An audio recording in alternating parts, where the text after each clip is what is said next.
Here we go. Fucking 3, 2, 1. Let's go. It's time. Put on play pants. Episode 28, and away we go. Rod Ryan, Jason Ginty, and today, I'm psyched, man. I cannot wait to get into this episode. We got a lot of great stuff, including one of my favorite writers and directors of all time. He's a hell of an actor, too. Jon Favreau turns 55 years of age, and if you don't know, you don't recognize that name, don't worry. We're going to explain the whole damn thing, and we're going to put his movies into our favorite top 5 Jon Favreau movies coming up here in just a couple of minutes, Rod.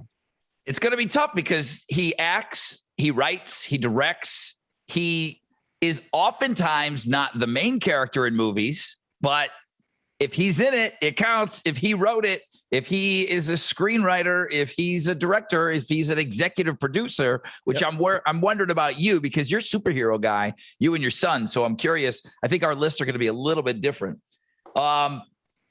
We did a story about Wonder Woman and the original one, Linda Carter. Mm-hmm. So we're talking about her. Apparently she's going to be in this upcoming Wonder Woman movie. And it's cool that they include her. I think it's pretty awesome. You and I growing up, that was Linda Carter, Wonder Woman. She only did it for a couple years.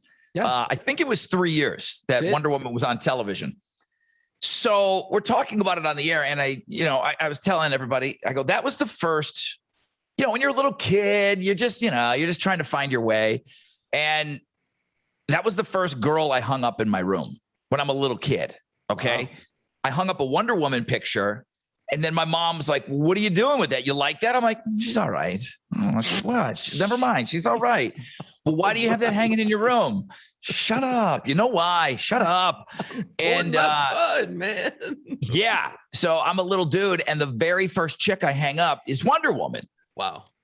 So got me thinking about the bedroom. Got me thinking, I think it's a little bit more interesting when you look at a teenager's bedroom. So that's, I just wanted you to know where the thought process came from.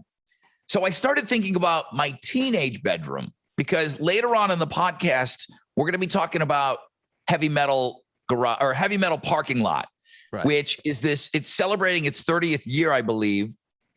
And it's this old documentary that was done in the parking lot of a Judas Priest concert that was about to happen that night.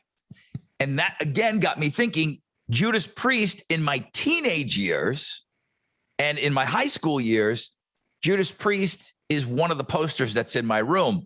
So I threw it over to you and I said, all right, I want to talk about our teenage bedrooms and what was in there. Now, you and your brother are similar age. My brother's 3 years younger than me. We grew up sharing a room, but my parents had a basement. So I ended up moving downstairs and I finally got my own room. So during my high school years, I've got my own bedroom downstairs. Did you have your own room or did you always share with Todd? I never really shared with him. He had a room right next to mine, because he was 3 years younger than me as well. So he had his room, I had my room. So I was lucky, man. I small house and we each had our own bedroom. So it was kind of cool. Well, okay. So similar, every one of our houses up north was the same. It's a 3-bedroom, 1-bath, 1,400 square foot house. So we had three kids. You guys had two. So my sister had to have her own room.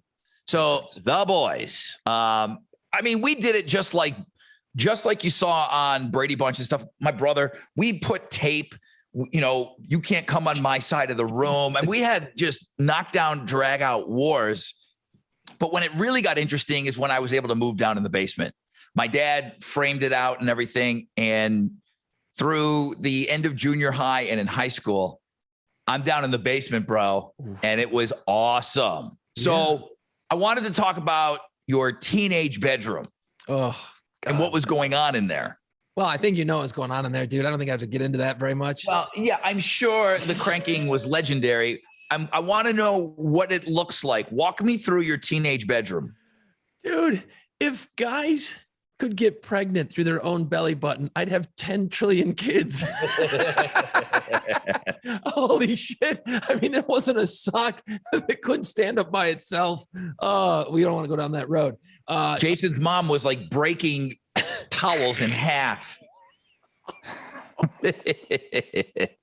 I mean, just throw your underwear and it sticks to the wall is terrible. Anyway, Gross. my bedroom, let's see, teenage years, man. I was starting to think about it all day, and I'm like, it started giving me these awful flashbacks in my room. It was pretty mellow. My mom wasn't big on hanging shit on the wall at first because it would ruin the wallpaper. Now, Oh, you had wallpaper. I had wallpaper that my mom put up when I was like 6, and it was Just the design. Was it? Oh, 6-year-old wallpaper. What's on it? fucking lions and tigers in like a jungle. Dude, it was brutal. And you had that all the way through high school. Yeah.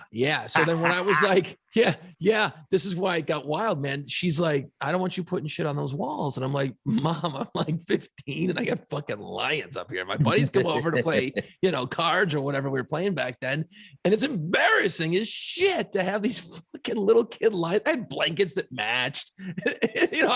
We never changed that shit, So I had that. And I was, my brother, I think he had like a sailing motif in his room. He had like anchors and sailboats and shit. And you guys are saddled with that for the whole time you're there. That's it, man. That was it. When I left, I think I still had them up when I moved out when I was 18. So I started covering them up and I was using tape, right? And I was into cars. I was reading all these old car magazines, all the classic Dodges and Plymouths and Chevys and that.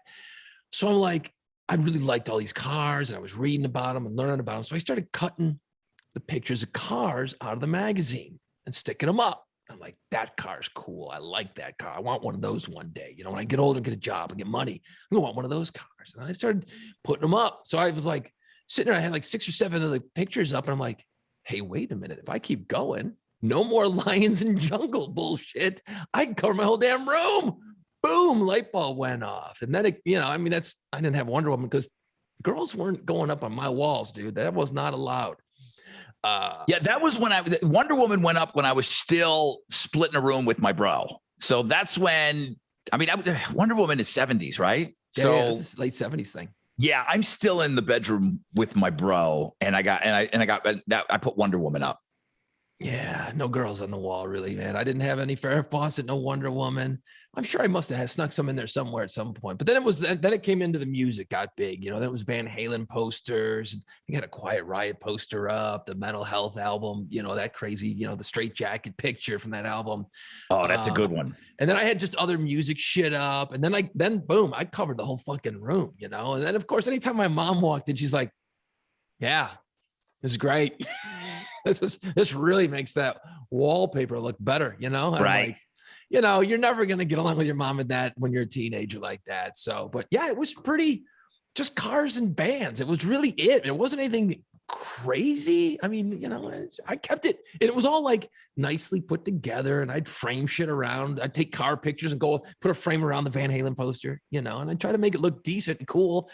And for me, it was badass because I just sat there, you get grounded a lot when you're a teenager. So I spent a lot of time in there by myself.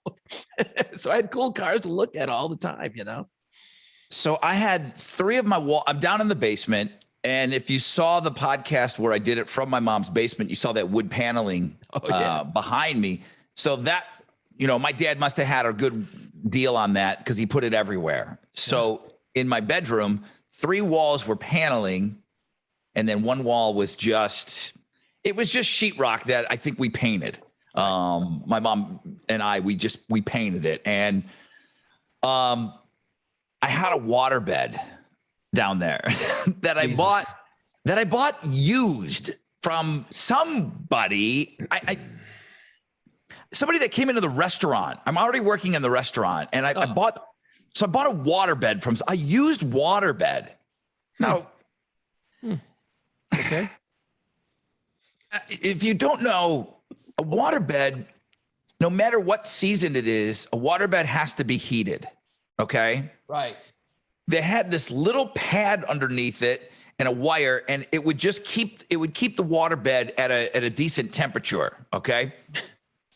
My heater broke and I didn't have enough money. So I slept on a cold ass waterbed for about 2 years. Like, do you think my mom ever said, "Hey man, I'll help you get a heater for your waterbed"? It was cold. Like in the wintertime, it was my bones, everything. It was terrible. So I have this. What the fuck? Dude. Wait. I can remember coming over to your place later, you know, when we were doing the radio internship we come over there and I get drunk before a concert. I think I recall like a fucking garden hose coming in. Did you have a leak at some point? Because it seems like you were filling it once in a while. Yeah. I had to fill it. And then I think probably when we were leaving, then you had to drain it because I brought that. I don't know if I brought that waterbed to New Orleans with me. Oh my! I don't know. I don't remember what happened to the waterbed, but the heater didn't work. So I'm in this small little room in the basement, and so I've got a cold ass waterbed there. I got a drop ceiling, the acoustic tiles. Oh yeah. So I get these little hooks, and I screw them in, and I have this fishnet, like a fishnet on my ceiling for some. Of course, I've got the glow in the dark stars up everywhere, right? Yeah. So the glow in the dark stars are all over on the ceiling on the acoustic tiles, and then for some reason I have a fishnet on the ceiling of my bedroom. Just in case you're gonna go shrimping or something. Exactly. That's hanging on the ceiling. Kind of cool, actually. I've got my tunes there, and I'm starting to build a stereo system. Mm-hmm. So I think maybe my mom gave me. We were kind of into stereo. My mom was into it too. So I kind of got like old equipment. So I had like a receiver, and I had some speakers, and I think I had my own turntable down there. And so I had my own sound system in my room, which was cool. I couldn't play it too loud, but I've got Judas Priest on the wall, and I've definitely got The Cult. Ooh. So those are the two posters. Now, at one point I had to have my drum set in my bedroom, and then I was able to get it out of there and move it into I started to eventually take over the whole basement, and the whole basement kind of became mine, but it started with my bedroom at first. It was the best, dude. I mean, it was the best. Yeah, because being down in the basement, so cool. You also you're kind of creating who you are as you do that, because you're growing up and you're like, you know what, fucking lions suck. I want to fix that. Well, how do I fix it? I don't know, but I'm going to do something different. You know, hey, maybe I'm going to be a fisherman when I grow up. So let's get some fishing nets hanging from the damn ceiling. You know what I mean? Like you're like, I don't know what I like, and you know, for a while you're like, oh, that sucks. Get that out of here. I had a stereo in there, and then I remember my parents for a birthday bought me a dual cassette deck with some speakers. And that's where I started to learn and teach myself about editing and shit in my bedroom. So I'd spend hours with cassettes, just chopping the shit out of those and making tapes and fake commercials and all this bullshit that eventually led to me getting into radio. You know, they still sell waterbeds. You can buy a waterbed. I'm looking up fishnet to put on the ceiling of my bedroom now. Oh, so. Yeah. I'm sure the wife will love that fucking. Do they still sell? So waterbeds are still a thing? It looks like it. I don't know why you'd ever want one. They always looked uncomfortable as shit. Like you just lay in it and you're like, you're just splashing around and shit. It's like, what the hell is this? Dude, if you had a friend in there and you got things rocking the right way, it was pretty great. Oh, it was pretty great. I mean, you had to kind of work with it. It was a little awkward, but just like navigating the sea, you had to figure out how to do that waterbed. And when you got that water working for you, I'll tell you what, waterbed was pretty great. So if you had like, mine was ice cold. It was freezing. You have to heat a waterbed even in the summer. Water just sitting around. Plus, it's in the basement, so the basement's always going to be cold and damp. And you can imagine what it was like in the wintertime, freezing down there. I had to put 3 layers just to sleep on it. I did that for a year. Dude, you salty dog, you, man. You had a waterbed. You had a fishnet above the fucking ceiling. I mean, you were a sailor. I had to get 2 fish nets, and I remember kind of sewing it together.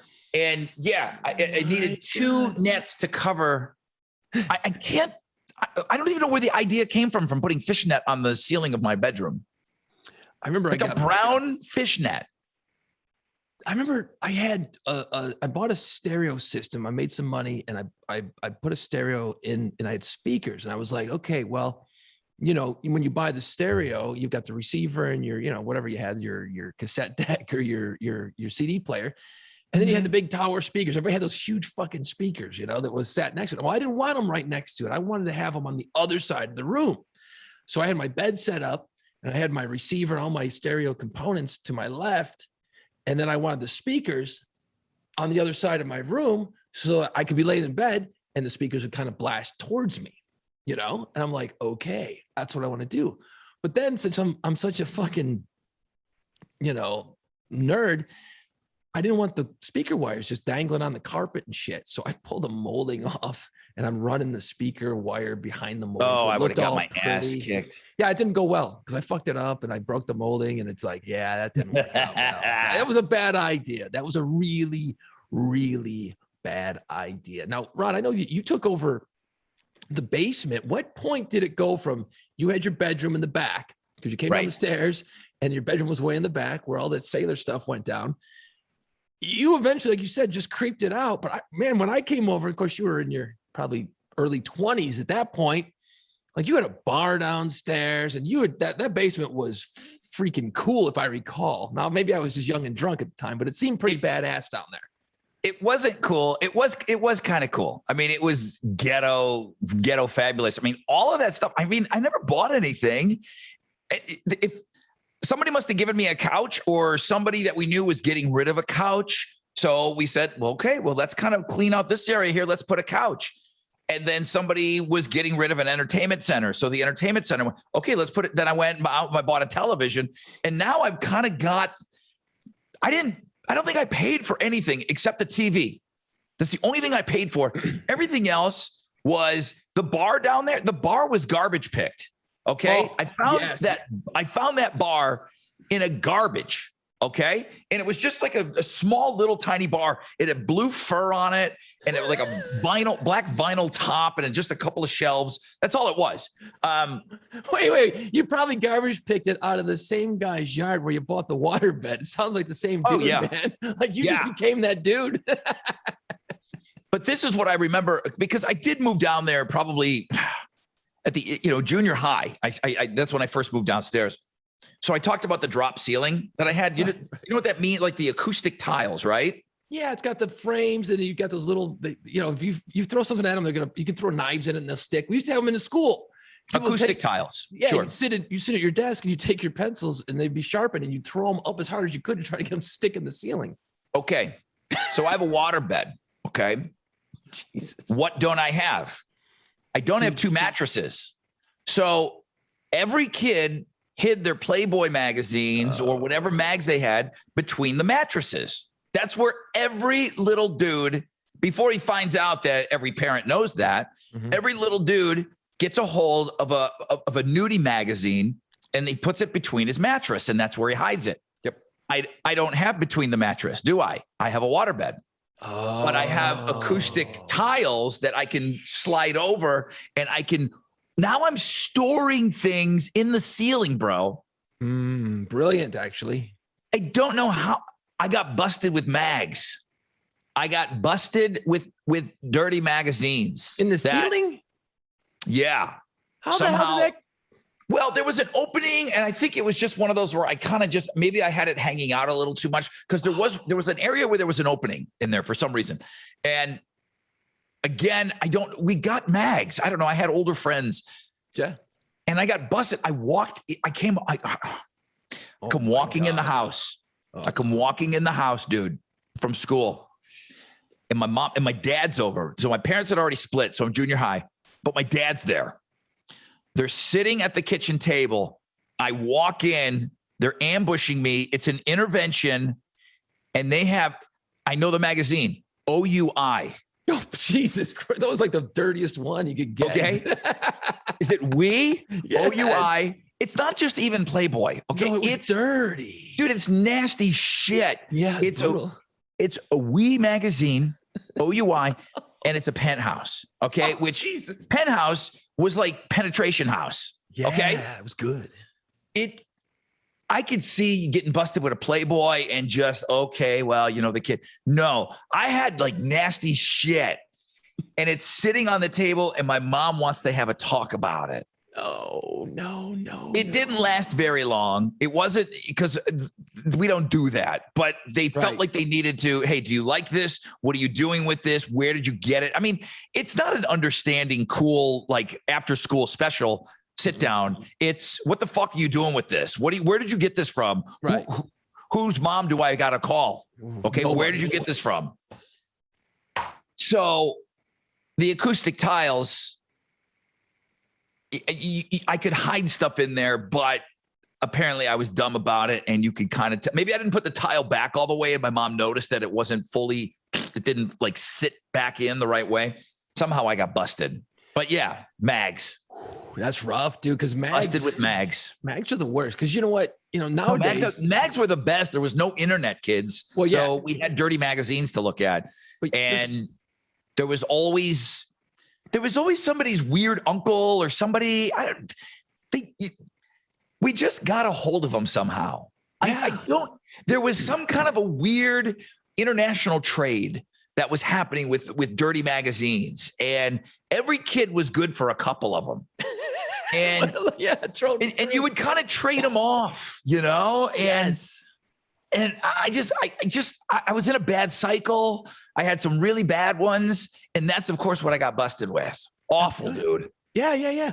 See, we didn't have like the kids in my neighborhood. We didn't have like the full library of smut trading around like the black market of porn. Yeah, we had a great trade going on. Porny mags.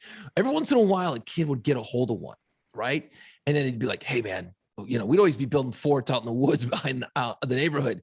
So we'd go to the forts. That's why you had a fort in the woods. Yeah. And just think of anybody else, because we call it forts in the fields, in the woods. Like if you had a tree house or something like that. But this was not something that your parents were involved in building at all. You would just build stuff in the woods. And it was always terrible. So you'd always meet up. Hey man, I got something to show you guys. So I'll meet tonight at like 6:00 after dinner. All right, cool. So, you got your weird buddy who brings the magazine and you're like looking at it. Everyone's eyes are as big as the fucking moon, and you're just like, oh my God, look at that. Well, then he's like, okay, well, pick out the pictures you want. So we didn't have enough magazines. So whoever brought a magazine, we'd all get to choose a picture and tear it out of the magazine, which is even creepier. Because now you're like in front of your buddies going, I like that one. And you tear it out of the magazine, put it in your pocket, go home. And then after a while, you had a collection of these torn out like serial killer pictures out of all these different nudie mags. So you had your little collection, right? That's kind of cool, though. You got your greatest hits. Literally, it's your greatest hits, man. It was like we were editing, how like, if there's a 20-minute porn you want to watch and, you want to get to the good stuff, you fast forward. Well, we fast forward through the magazine and cut out our highlights.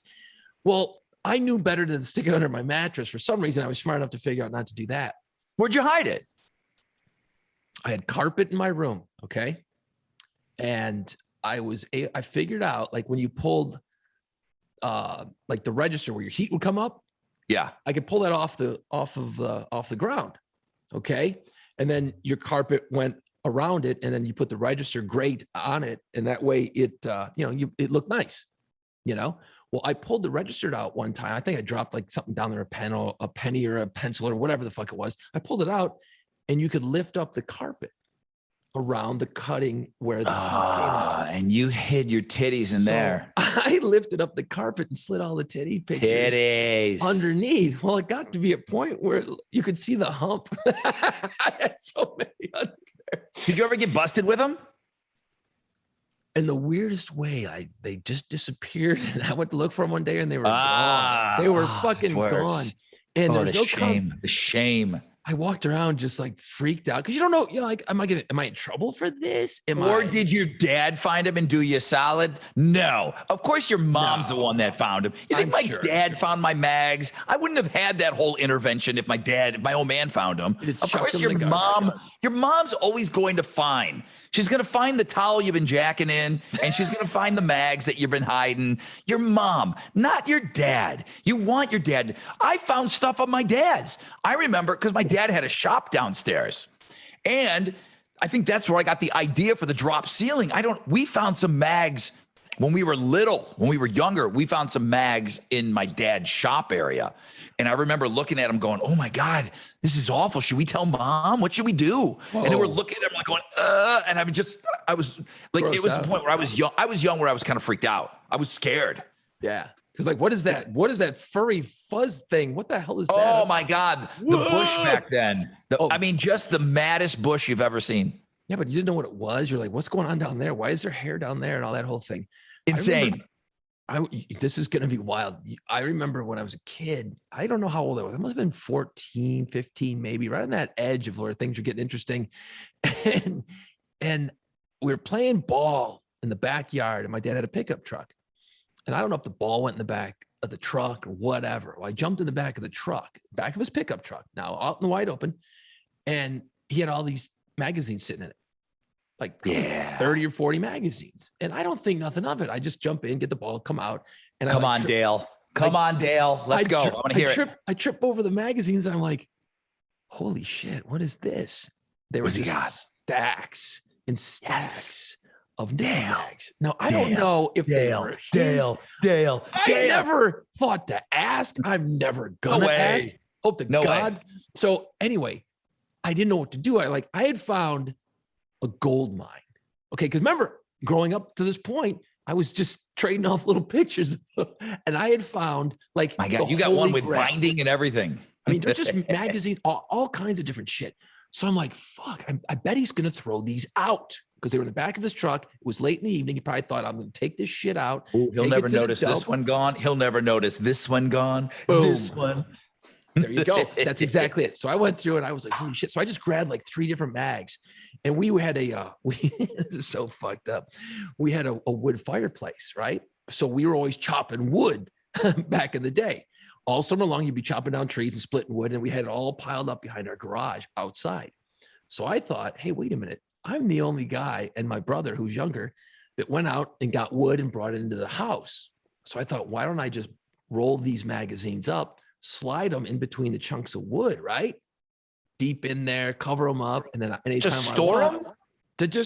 I wasn't going to bring them in the house because I could barely deal with the pictures. I couldn't deal with the whole magazine. I had nowhere in my room to hide it. So I hide them out there. And of course, I mean, it doesn't seem like a very solid plan to be hiding mags in a pile of wood that's about to be burned. It was summertime, so I was okay for a while. Gotcha. You know what I mean? Okay. Like we kept piling them up. So it was good for a while. Still doesn't sound like a solid plan. No, it wasn't, because after a while, it rains. Shit got wet. But you know what? You'd peel apart the wet pages and you still get a look. Dude, eventually they would just crumble and crumble and crumble. But what's really, really fucked up is that they're out in this wood pile, right? So they start to smell like, wet wood. Like when you cut down a tree, you can smell the wood. If I smell certain scents of wood, chopped down trees, like for instance, you smell a pine tree. Now it's not a pine tree that does it for me. If I smell certain cut wood, I will immediately be brought back to all the nudie mags and I can Reminds see you the of wood pile. A jizzed up magazine. Pretty much, yeah. But think about it, like, how like music takes you back and it's a memory. Scent is the same thing. Certain perfumes, you'll be like, if every once in a while you walk through a store and you smell a certain perfume, and you're like, that was that girl I used to be in love with in like 12th, like 11th grade. The scent of a wet magazine with wood. Like, oh my God, that whore Michelle. Oh yeah, it smells just like her. Smells just like those nudie magazines in a wood pile. And eventually those disappeared. I don't know if I threw those out or I just forgot about them or they got burned or whatever. So yeah. Michelle was a lovely girl. She wasn't a whore. I did that for comedic effect. Michelle was wonderful. Yeah, but I'm sure her family's listening. But she did wear. That's going to be something I'm going to look into. Right now, I'll tell you right now what I have pulled up over here. If I seem just a little bit like I'm not paying attention to you, I'm hearing everything that you're saying. Sure. I'm doing a Google search of OUI magazine. I would know the cover. I would know the cover if I see it, and I don't see it here. Oh, like you're looking at all the covers? Yeah, they don't have thousands and thousands of them. But I'll tell you what, if I saw those titties and that blonde hair, I would know it. I would absolutely know which Wii magazine I had. OUI. What? OUI? I didn't even know how to say it back then. I'm like, yeah, I got this OUI mag. Wasn't that like a Canadian thing or something? Wasn't it a Canadian? Because we were near Canada up there in Buffalo. Or is that just a French Canadian thing? I don't know. But I know that one was the dirtiest one. That was like really dirty. Like Hustler was bad because you had your hierarchy. Playboy was like the kinder, gentler one. Everything was nice and airbrushed and soft and pretty. And then you had your Penthouse, and then you got your Hustler. Penetration House. That was worse than Penthouse. Hustler was dirty. And then you started getting into the weird fringe ones like We and these other ones. So OUI was a men's adult pornographic magazine published in the United States featuring explicit nude photographs of models with full page pinups. So it was a US magazine and it ceased publication in 2007. We, OUI, is French for yes. Yes, daddy. Ugh. Okay. Now, speaking of weird fucking shit hanging up on the walls, you have to go back a little bit in time, Rod. When you were in New Orleans, we used to go to this place called the Ship's Wheel in Fat City. It's outside. It's in the suburb of New Orleans called Metairie. Yeah. And, like you'd walk into the men's room and there wasn't a square inch without an old, like they must have used your We magazines, I swear, because it was all Bush and these older pictures. Mad Bush. Everywhere in the men's room. Yes. Every square inch. And it was glorious. It was so cool. Back in North Tonawanda, I must have taken you to Betty's at one time or another on River Road. Probably. The Betty Boops, Red Place. The men's room forever was Mad Bush pictures. And it was like lacquered over. Mm-hmm. And it was like done professionally type of deal. And that was just the men's room. Never mind if you didn't want to see that or nobody complained about it. It was a dive bar. And that's just what you saw when you went into the men's room. Every single person, there had to be an old dude that was there celebrating something with some family or whatever. And he went in there and went, oh, this is what goes on here. It was like that for 20 years, dude. Just old 70s Bush. You're not doing that anymore, I don't think. Did you ever have a buddy? And I know I did. I can't remember who had it, though, who did like the Shawshank poster situation where he had like, say, a Wonder Woman poster up, but behind it, you could pull it down and it was the secret other poster behind it. Oh, no, I didn't know. I don't think anybody was that smart. I just know that when my buddy, the older kid that I hung out with, when he was done with Farrah and he moved on to something else, he gave me Farrah. And then finally I had Farrah Fawcett, but it was way after the fact. Like that thing, the nipples, the red, one piece, the very, very famous Farrah Fawcett poster. I had that hanging up. And I had Easy Rider too. But that was when I was much younger. I had Easy Rider. I was always into motorcycles. See, there you go, man. We're talking about our bedrooms growing up, and it just turned into a porn discussion. That's okay. Of course it did, because what are young dudes going to end up doing? They're going to go down that road, man. You know what? I would like to say I never blew my dad in on the pornos that we found in the shop. So Band of Brothers kicked in early for me. I just kind of felt like if I tell mom, then this goes away. If I don't say anything, they stay here. I check them out. I put them right back where they were. Guess what? All is good. Dad, I'll do you a solid, bro. I got your back, Dad. See, that's good. That's good. And the world never blew them in. The world continues to spin on its axis and everything is okay. Everything is just fine. Sometimes you don't have to tell. It's okay. You know what? After I moved out, you know what my mom did? Tore down all the fucking wallpaper and painted the room. Yeah, probably. After I moved out. Mm-hmm. See, lions. I fucking hate lions. Yeah, that's a little wild having kitty paper all the way through. My mom was kind of into changing that stuff out because we had wallpaper. We had like race car wallpaper up when we were young. And then I remember it was just a family project, sitting there and pulling down wallpaper and shit, whatever they used. And, you don't go to YouTube and figure out, hey, there was no hacks back then. You just did whatever you had to do. I remember sitting there and just for a whole day pulling wallpaper.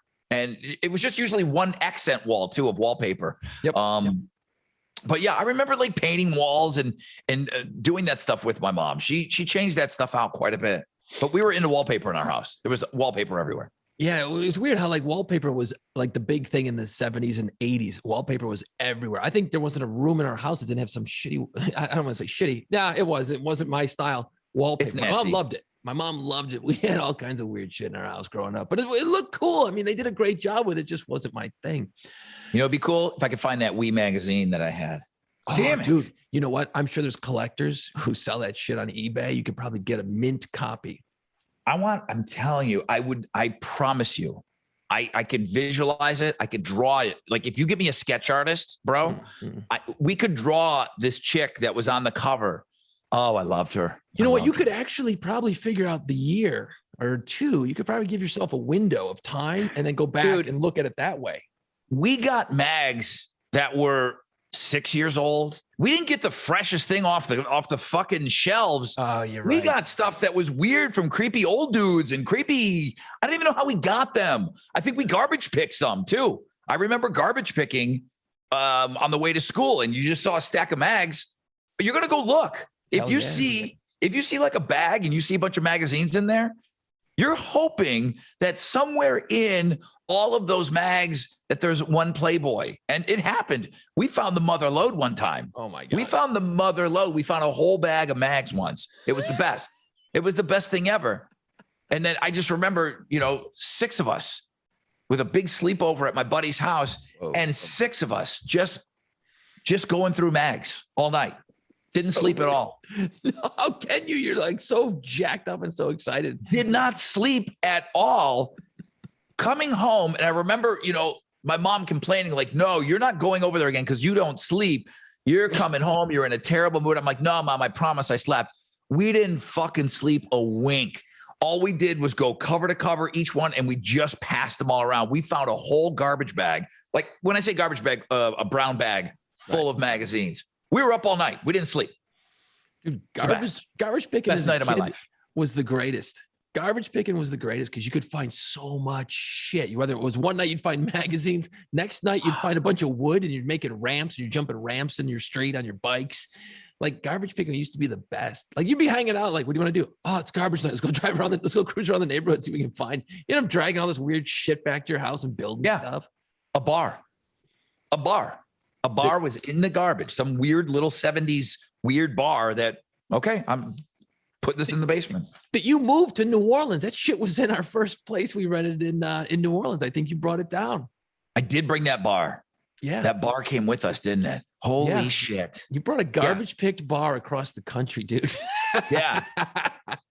I brought a Buffalo News paper box with me. So then after I moved to New Orleans, I moved to Albany, New York, and I brought the Buffalo News paper box with me. Then I moved back to New Orleans, and in that move, I brought the Buffalo News paper box.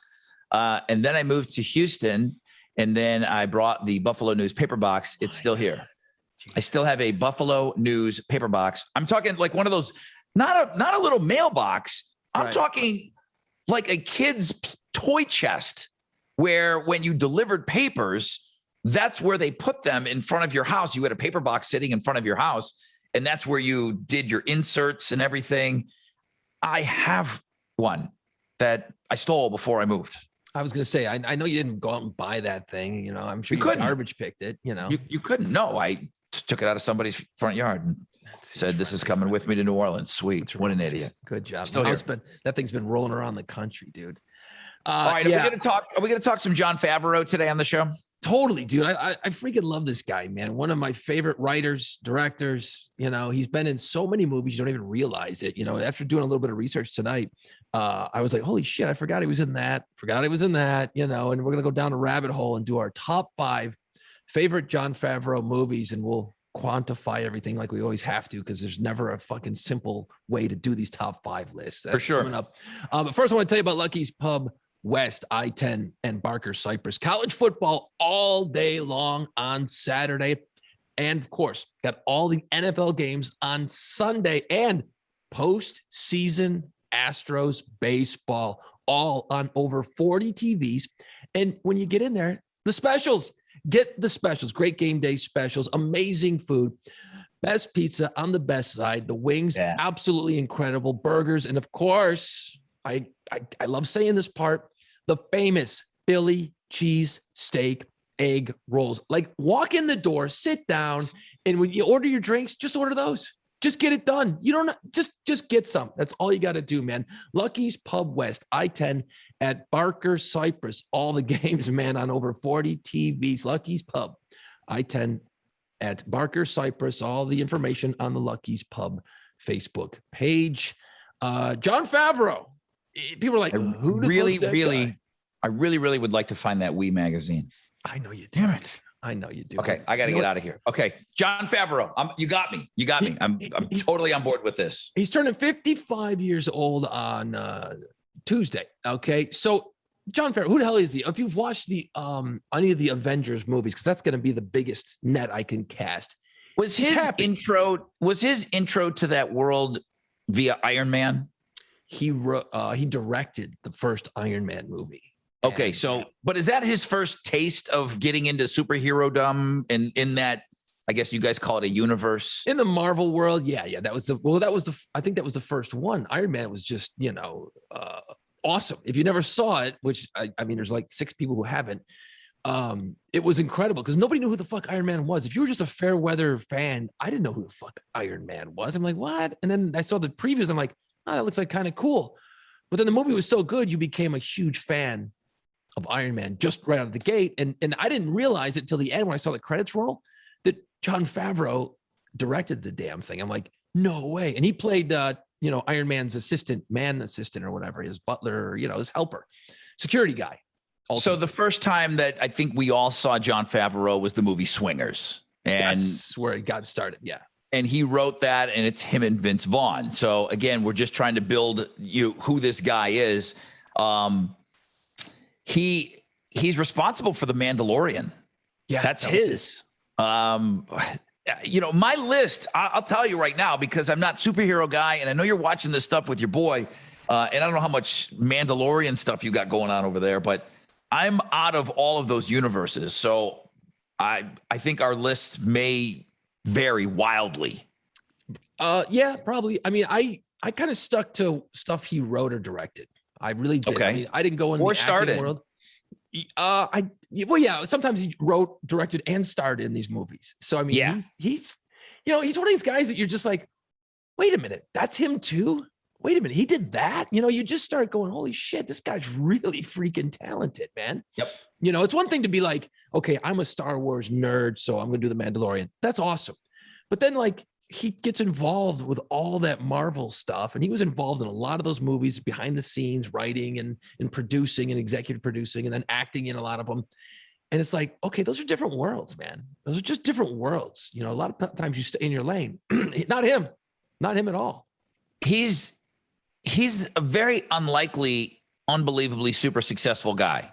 I didn't see him turning into that from him and Swingers. No. I thought maybe. He played the dopey guy, dude. But if you think about it, he's smoked Kevin Smith. He has smoked Kevin Smith. Right. Kevin Smith doesn't even come close. And I love Kevin Smith. I do think that he's the Gen X Quentin Tarantino. Those movies, they're great, but he just kind of got locked into that. And he was such a talent so early in Clerks. He was so young and everything. But Jon Favreau just, when you look at it, I never even considered that before, but Jon Favreau has smoked everyone as far as how unbelievably powerful he is now in Hollywood. Yeah, the whole Gen X thing.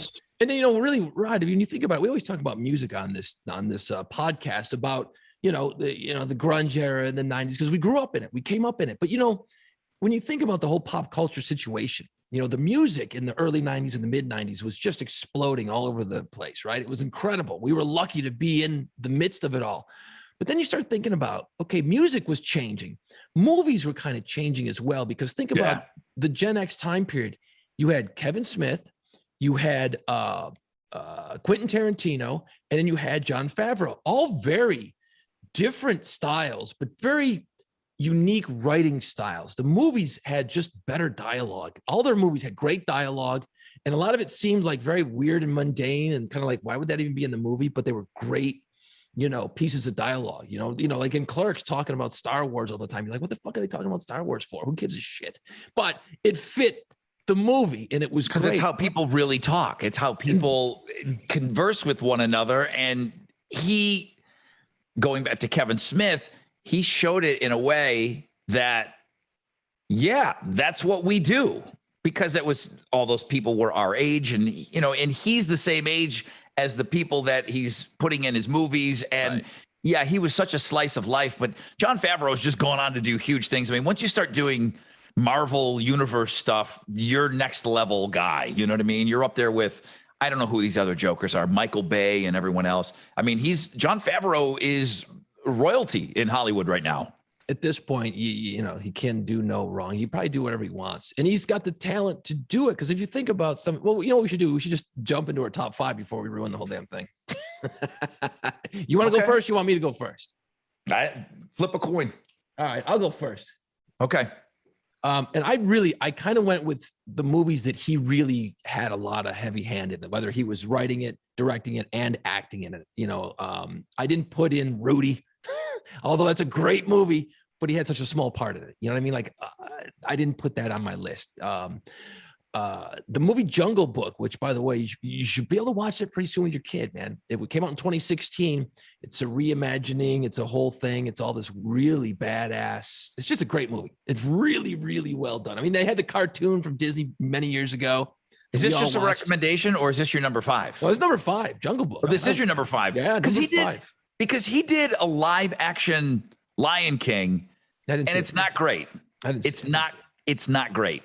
Lion King, the cartoon, you watch these things with your kid, and it's pretty great. Yeah. The original Lion King. And this live action one that Jon Favreau did, I didn't think it was awesome. I just think, the story is literally part of your DNA if you are of a certain age. So it's hard to top that, But Jungle Book is very cool. It's really neat. It's a little scary at times, so maybe you want to wait another year or two, but Jungle Book is very good. He did a great job. All right.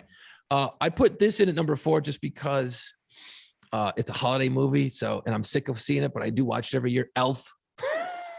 I mean, Elf is awesome. How do you not watch Elf every holiday season? I've seen it so many stupid times, but it's almost like it's in that list of Christmas movies I'm going to watch every single Christmas season. So, and I believe, he directed it. I don't know if he wrote it. No, he did not direct it. Peter Billingsley directed that movie. And that's I believe the kid he directed. I think he directed Elf. Shoot Your Eye Out. I know he wrote it and it produced it. And he was involved in it heavily. But Elf is great. Elf is a great movie. Obviously, I don't have to get into that. At number 3 of my favorite Jon Favreau movies, Iron Man.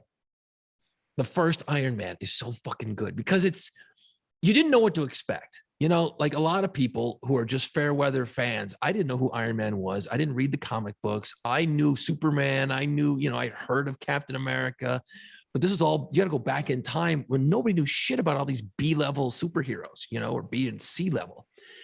So when Iron Man came out, I remember watching the first time going, holy shit, this is great. And, you grew up watching Superman and all these other superhero movies throughout the years. It's the old Spider-Mans. And this was so much different, so much cooler, and so much more badass. It had an edge to it. The Tony Stark character Robert Downey Jr. played. Robert Downey Jr. swagger, is awesome. He was perfect for the character. He was perfect for the role. I don't know that it would have been as big, and they know that he's good at. This is what I don't understand. Why is he the only guy that can be Iron Man? Yet every 2 years, you guys want somebody else in the Spider-Man outfit. I don't understand that. But I never got that either. Okay, that's for another discussion. And actually, what happened was Favreau had to kind of do a little fighting for Robert Downey Jr. because when they're casting, remember, the movie comes out in whatever year it does, but you start casting that, especially a major movie like that, years ahead of time. Well, Robert Downey Jr. was just coming out of all his rehab. So if you're going to put this huge universe together that Marvel is trying to do you want the guy coming out of rehab who's had a track record of in and out of jail and in and out of, having drug issues to be your lead guy, Tony Stark? Fuck, it's like when you're starting a band, Velvet Revolver. Do you really want Scott Weiland to be your lead singer? I mean, you do, but you don't. You do, but is there any lasting power to this? So same thing. Yeah. So Jon Favreau had to fight for Robert Downey Jr. to get the role, and his argument was, hey, Tony Stark is a fucking mess.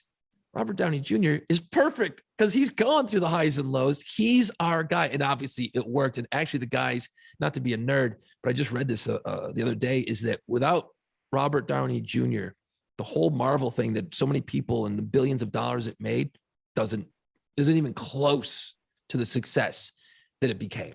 None of it without Robert Downey Jr. I believe it. I believe it.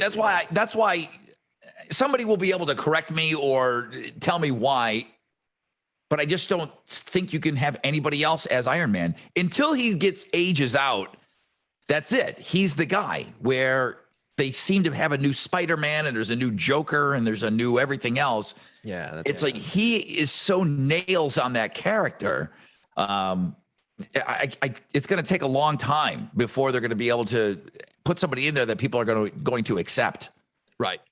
You know, when they reimagine it, which they will, you know, someone else is going to play Tony Stark, but it's just, I guess if you can change James Bond, if you can change anything out, but it's going to be hard to beat Tony or to beat Robert Downey Jr. My second favorite Jon Favreau movie, and I'd forgotten about it, and I saw it when it came out years ago. It's a movie called Chef, and if you've ever worked in the restaurant business, you've got to watch this movie. Or if you've never been in the restaurant business, but it gives you a great behind the scenes look of a guy who was in an LA restaurant. Okay, he's a great chef, but him and the owner butt heads. He ends up losing his job. And he's been a chef for years, but he's never had success like he should have earned because he was great. And then he ends up going and buying an old taco truck and creates a food truck. Well, now the food truck thing is so huge nowadays that they're everywhere. But back when this movie came out, I think it was like 2014, they weren't quite as big. Anyway, he becomes successful and takes this journey. And I don't want to ruin the movie because it's great.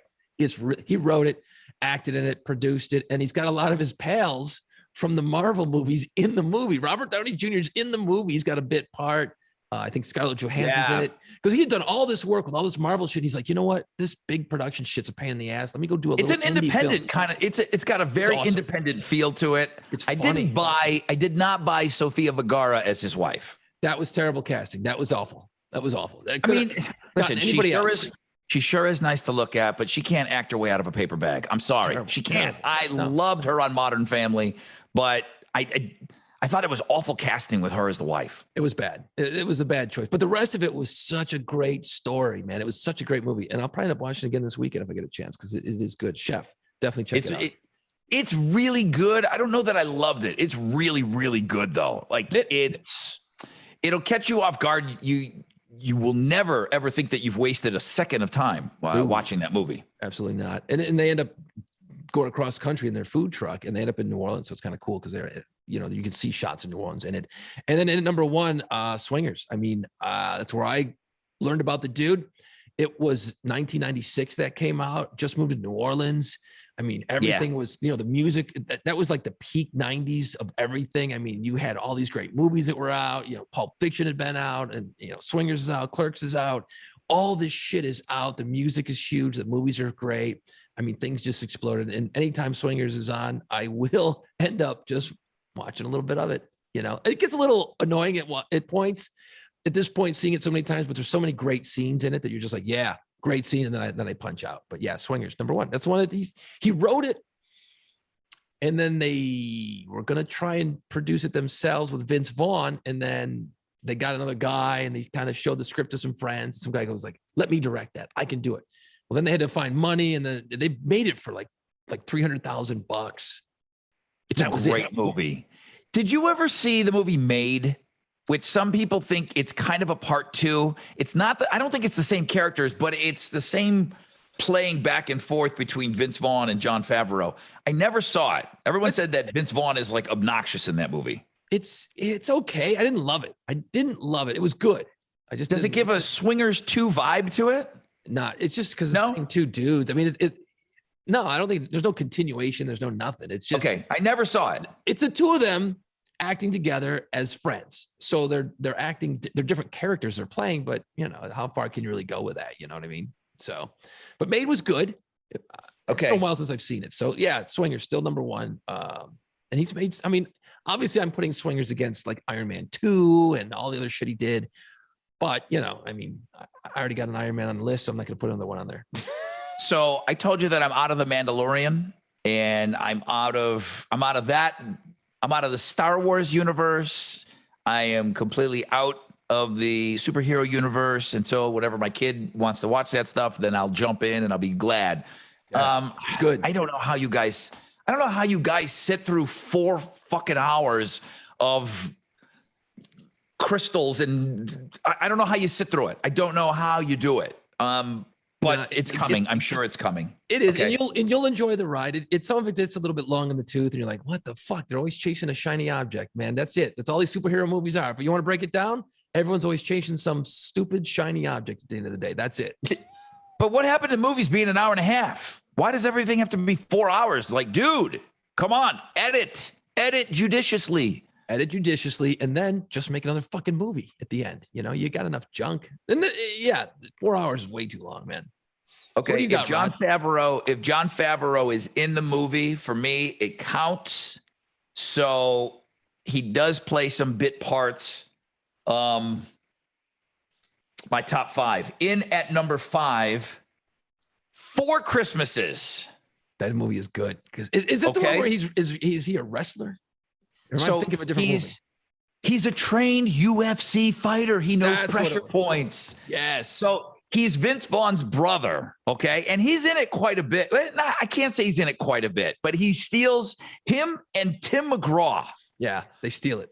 Are Vince Vaughn's brothers. Yep. So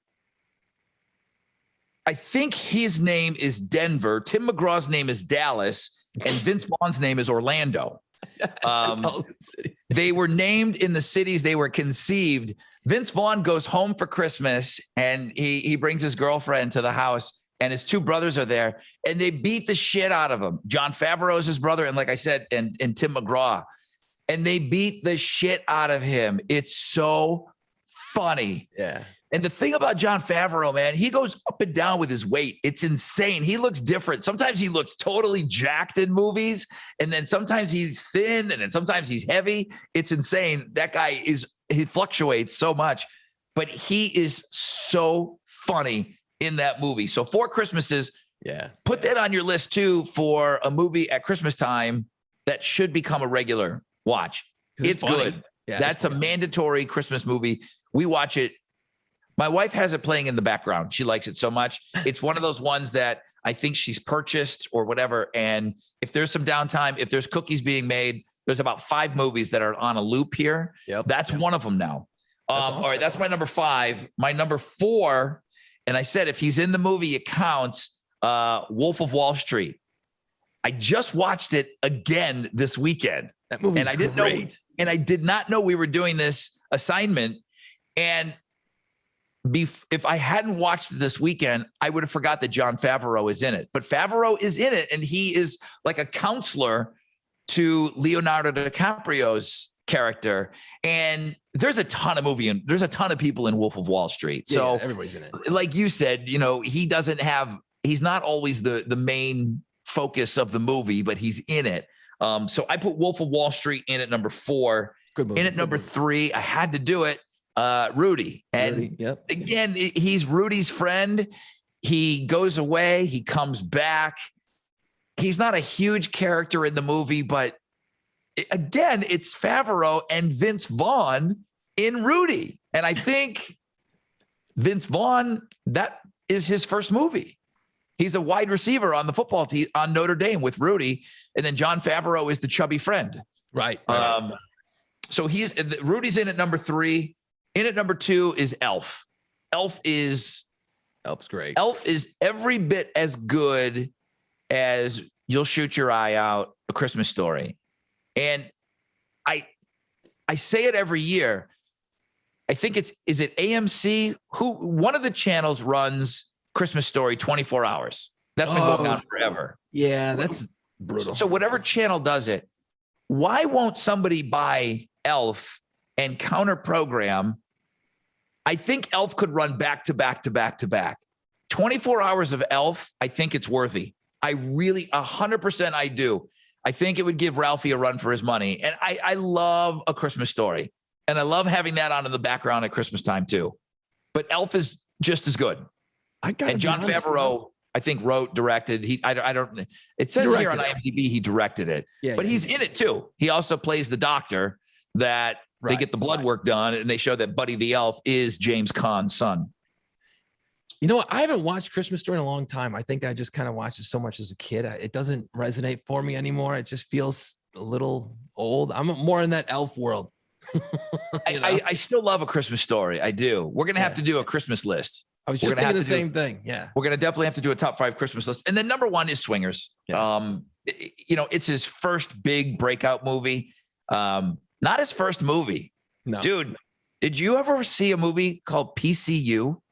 No, I saw it in the research, but I never saw it. Him, and you know whose movie it really is? It's what's the dude from Chicago who is in Entourage? The manager. Ari Gold there. Ari Gold. Jeremy Piven. Jeremy Pivens. It's his movie, but Favreau is in it. It's pretty good. PCU is actually a pretty good movie. 94. It's not Fast Times at Ridgemont High or anything like that. But PCU, I don't know where you'd find it, but it's got to be out there somewhere. It's not bad. What bubbled under for you? What did you not include? Well, you already said there was a bunch of Iron Mans and stuff. I mean, all the Marvel shit's still great that he's involved with. The Four Christmases is still, it was in there. I had Rudy written down. What the hell else did I have? Yeah, no, really, that's it. I mean, The Mandalorian. Did you see Couples Retreat? I have, and I really wanted to love that movie, but there's moments where it falls. There's some funny shit in it. There's really some funny pieces, and that's what happens. And that's how it happens. It doesn't have to be a great movie. It just has to be a movie that you start seeing over and over again. And then when you connect with somebody, Alex on the show, who he's seen it a bunch of times, when you start saying lines from it, right, then you start to say, hey, this movie's not bad. This movie's actually pretty funny. Vince Vaughn, he's in an elite group. He claims that he was attacked by a shark. There's some funny shit in that movie. It's not great. It's not great, but that was something that I wrote that in PCU down that I just wanted. Those are him. That's him acting. And the guy, Jon Favreau, is a good actor. No, he does great. I mean, the fact that he can sell it, in all the different roles we're talking about and all the different movies. I mean, he nails it. He plays different characters. I mean, he goes from playing that wrestler dude, and then he's playing like the dude who is a chef in the movie Chef. So I mean, he does have range. It's cool to watch him, but what's great about him is it's always his dialogue and everything he's in. He must probably, when he gets invited or, he gets to be cast or he gets cast in a movie, his lines, he tweaks them. He is. He's doing it because his lines are always got this little extra something to him whenever he's talking. Right. They're never just throwaway lines. He's always got a little extra something, a little extra sauce on him. So the fact that he can write all these different ways in all these different movies, that says a lot, man. Jon Favreau turning 55. 55, that's it. He's only 55. Look at all the shit he's done already. That's insane, dude. That's insane. When does he sleep? Coming up, dude. I didn't even ask you. I sent this over to you, and I'm assuming that you've seen it. You saw Heavy Metal Parking Lot back in the day? I saw it at some point. I had it. I think you and I watched it because I had a VHS cassette copy of it. Heavy Metal Parking Lot. We'll talk about it. It's the 35th anniversary of it, and the guys that were responsible for it they're still milking it. They've just put out some merchandise and stuff, and we'll link to the movie. It's only 20 minutes long, and it's a documentary, but it's a slice of life that shows 1986. And boy, does it show 1986. Ooh. It pulls the cover back on 1986 of a parking lot of a bunch of people getting ready to go into a Judas Priest concert. So we'll talk about that coming up in just a little bit. But I wanted to talk about our great sponsors, the Pirates of the Quarter. Now, recently named by Travel and Hospitality as 2021's Innovative Tour Company of the Year. And they just found out that luxury travel guide named Pirates of the Quarter as the 2021 Cultural Tour Company of the Year. What? Congratulations. That's amazing. No other walking tour like it in New Orleans. Okay. Rated 5 stars. It's a ton of fun. I've been on it. It's awesome. You're drinking your beers. You walking around the quarter. Dude, I'm doing a ton of commercials for New Orleans on the radio show here in Houston. I'm talking about it all the time with the NOLA by NOLA, and then just come back to New Orleans and stuff. And I'm always mentioning that, yeah, down in the quarter, man, the pirates are down there. So you can discover this pirate history of New Orleans. This is real history. That's stuff that's happened, and you'll be amazed by it. But you're still drinking your beers. You're walking around. You got a pirate cruising you around in the French Quarter. Piratesofthequarter.com. Spots are booking up fast. And like I said, I've been pushing you. Go to New Orleans. October is a phenomenal month to go, because October's just got a creepy feel to it, right? So it's a great month to go to New Orleans. You're jumping from bar to bar, and you're hearing just absolutely messed up stories of New Orleans. Details on all of our stuff, the link wherever you get this podcast, we've got it. But yeah, at Pirates of the Quarter, all the social, they've got it all nailed down. And this weekend, Rod, there's our first parade. It's called the Crew of Boo. It's a Halloween parade, like a Mardi Gras parade. They'll be throwing all kinds of trinkets off the float. So this is gonna be our test drive to see if we can pull off Mardi Gras, early next year. So this weekend's gonna be rocking in the quarter. And just so people know, I'm down there quite a bit. And the quarter, it's not super busy. If you don't want to wait in lines for restaurants, or you don't want to take huge tour groups with 29 people or whatever it is, now's the time to go, man, because if you just want to go and go see your favorite things and hang out, I mean, it's not like a billion people here. It's awesome. It really is a cool time to be in New Orleans, and the weather's great. And October just gives you that creepy, fucking scary vibe. And that's what's great about this town, man.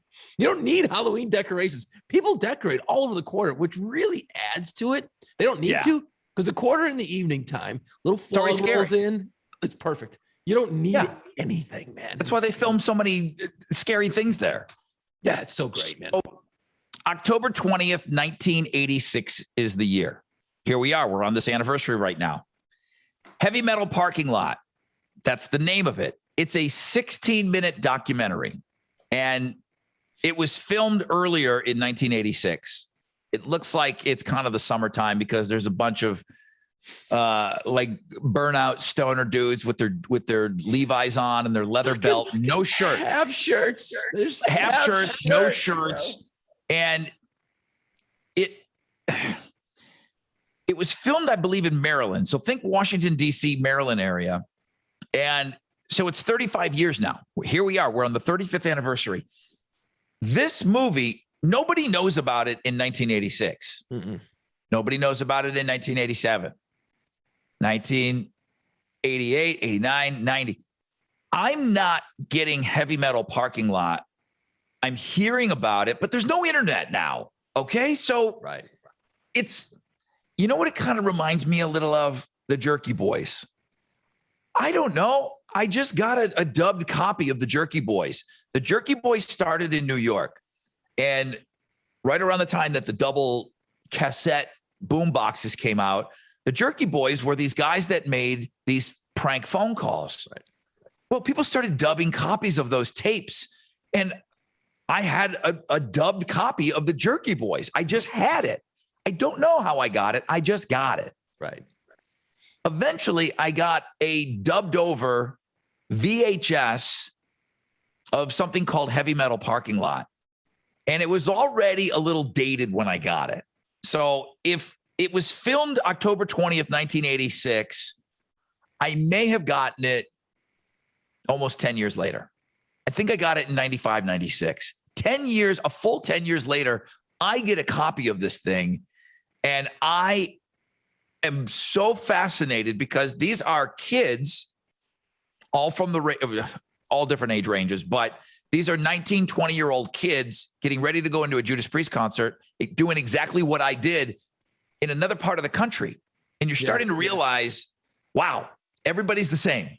Everybody's doing the same things. It is the most low budget. I'm sure it was direct to videotape. These kids had a video camera, they had a microphone, and they went around and they interviewed people drinking in front of their Camaros, getting ready for a concert.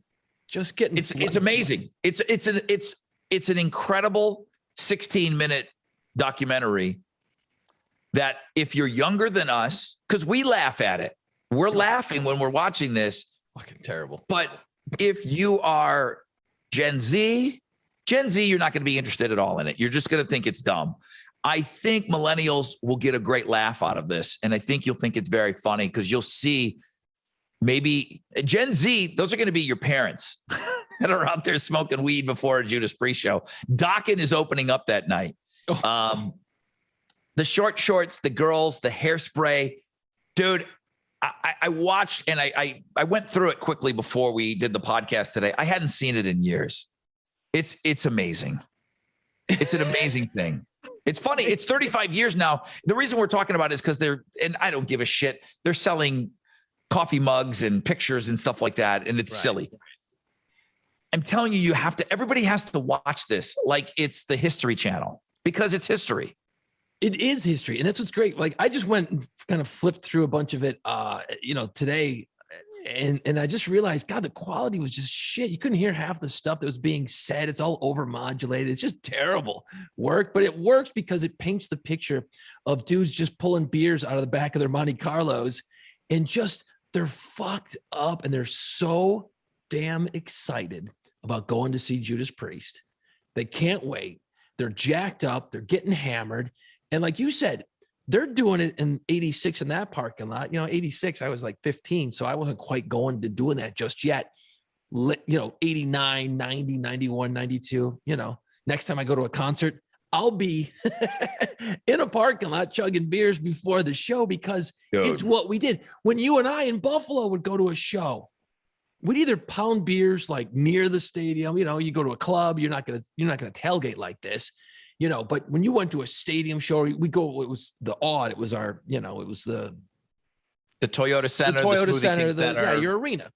And you'd be in the parking lot. So we would sit there and we had like all the interstates that would crisscross above our heads in the parking lot for the Odd was right next to the Naval Ship Park. So we would sit in that parking lot and just pound fucking beers and just pound them. No cell phones.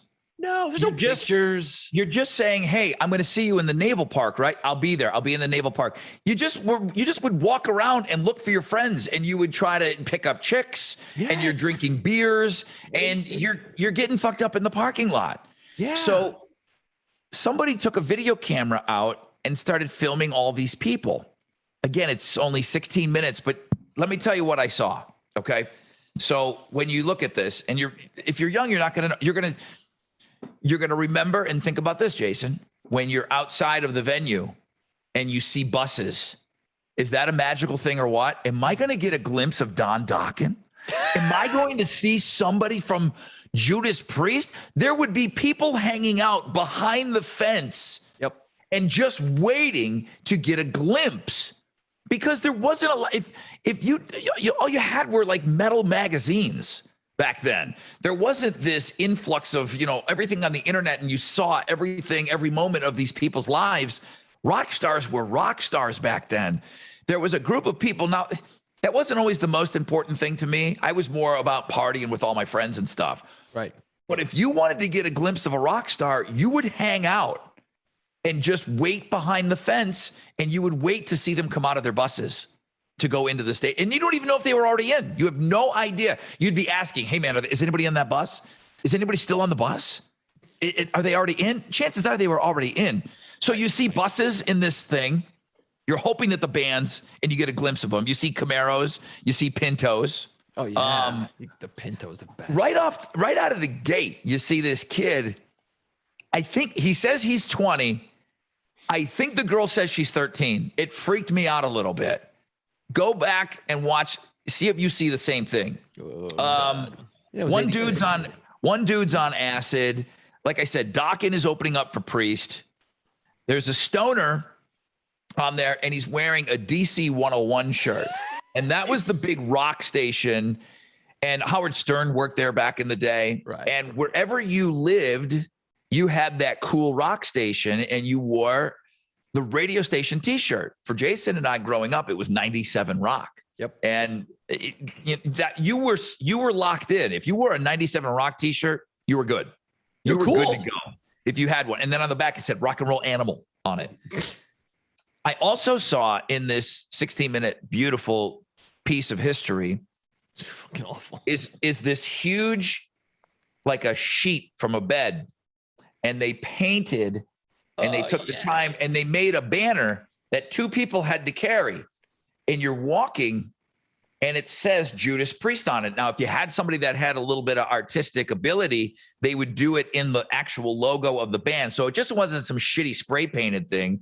Most people took the time. They allowed you to bring those into the venues. That was half the fun, man. Reading all the fucking banners all over the stadium. There were banners inside. And then if there's in between bands, when the house lights came on, people would walk around and it would take two people to hold the banners, and you would just walk around with it on the floor so that the people in their seats could enjoy it. I forgot about that. That's something that it took me watching Heavy Metal Parking Lot to remember. If you had somebody that could do some airbrushing, and you had an artist friend and they could do the logo upright, you're walking with this sheet. Yeah. People are cheering for you, and you're feeling like, hey, people are appreciating the work that we put in on making. They would let you bring that into the venue. Yeah, you can't do that anymore. You can't bring shit in. But people just sitting outside of their Camaros, like you said, getting fucked up for hours. In Maryland, we did the exact same thing in Buffalo. And drinking the cheapest beer possible. Oh, you had no money?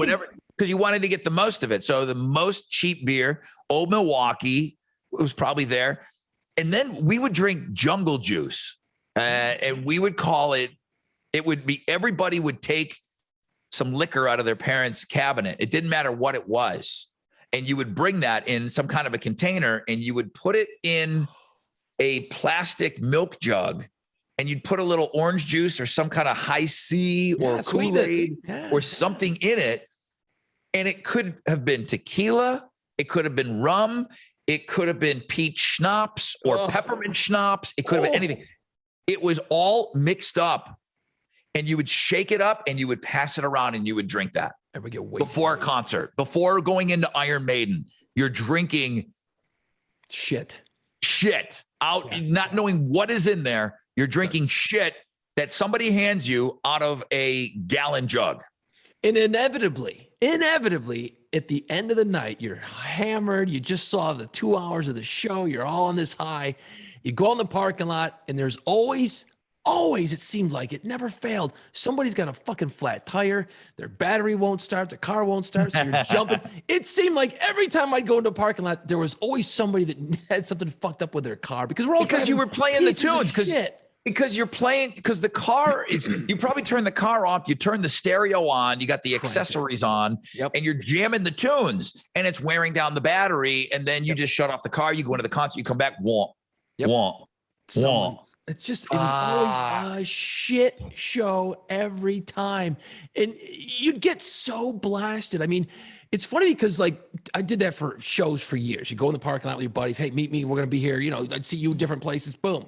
And all seasons though, okay? It's freezing cold outside, and you're still outside getting fucked up before you go into the concert. Outside, they're building little fires and everything. It's like Lord of the Flies before you go into some metal show.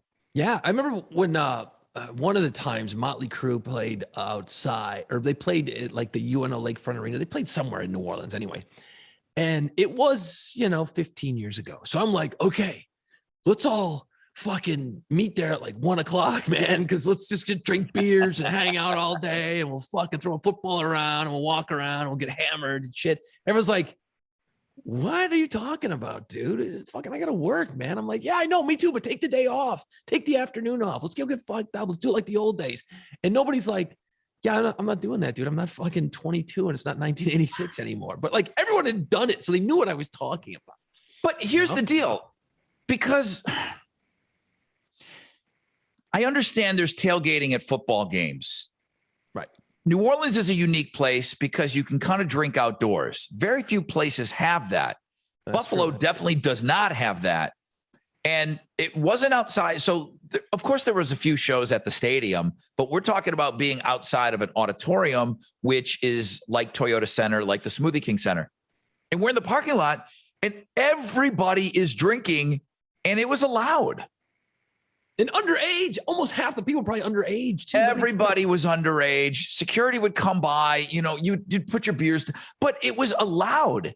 I don't think if you go to the Rockets game and you park in the Toyota Tundra garage, I don't think you can just put your tailgate down and start pounding beers before you go into a basketball game, let alone the next time the Imagine Dragons play there. I don't think you can sit there and get fucked up in the parking lot. But are people doing that for the Imagine Dragons? Are you like, going, hey, Rod, Imagine Dragons tonight, man. I'll see you at 1 o'clock at the party. Let's get fucked up, man. I'm talking about a band that does play a venue that large, though. That's true. I think about it. What parking lot would allow you to do that now?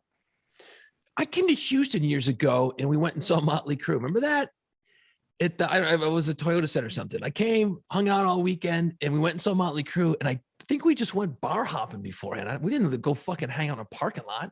We did not hang out in a parking lot. No, it just went from bar to bar. Like it was whatever bars were near the arena. We kind of went there and then just kind of made our way into the place and drank on a beer on the way in. Yeah, I don't know if anyone does this shit anymore at these big, like if Guns N' Roses played the Superdome a few years ago. Okay.